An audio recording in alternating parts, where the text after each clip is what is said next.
عموی رج، من یه سوال از خدمت شما دارم. معمولا من زیاد شنیدم تو جلسات، تو کارگاه قدم سنت، بیماری اعتیاد رو خیلی بزرگ میکنن و خب رو ذهن یک معتاد تاثیر منفی میذاره. از شما میخوام بپرسم تجربتون در رابطه با این موضوع چیه؟ ممنونم.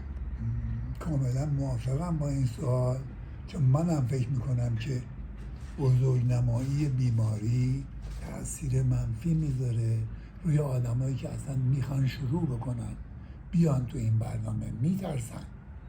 ببینین، ما میایم توی برنامه که میخوایم بهبودی پیدا کنیم، در حالی که بزرگنمایی از بیماری درست مثل این که یه سده که جلوی من تازه وارد میذارن و مانع میشن که من بیام تو این برنامه، چون فکر میکنم بیماری چیز خیلی گنده ایه و درمان ناپذیره.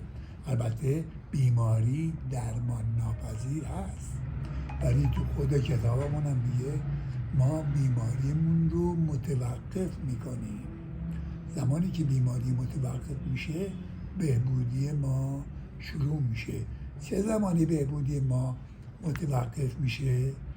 بیماری ما متوقف میشه زمانی که ما مواد میذاریم کنار و از اون روز بهبودی ما رفته رفته شروع میشه و روز به روز بیشتر میشه.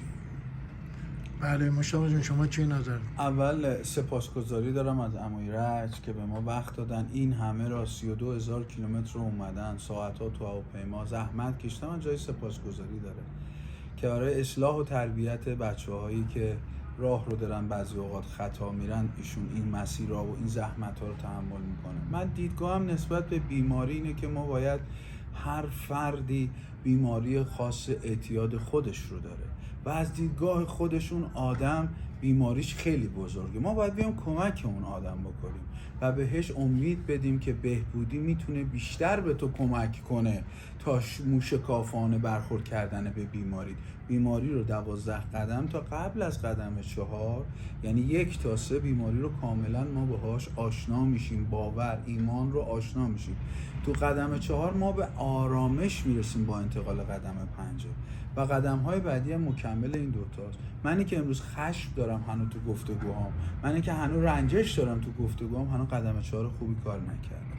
با همینم بیس میدم به بیماریم. بیماریمو 10 صفحه پاسخ سوال، این سوالات و پاسخ سنگین دادن بیماری رو بزرگ، بهبودی رو کوچیک میکنه و من ناامید میشم. ما امروز وظیفه‌مونه به دوستای بهبودیمون، استادانمون، رهجوهامون، کسایی که تازه دارن وارد میشن، پیام بهبودی رو بدیم، وعده های 12 گانه NA رو بهشون بدیم، بگیم آقا ما بهبود پیدا میکنیم به واسطه کار کرده قدم ها.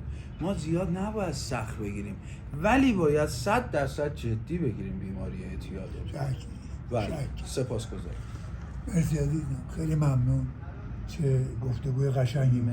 مرسی از شما، ممنونم. مرسی، ممنونم، متشکرم از تجربه قشنگت.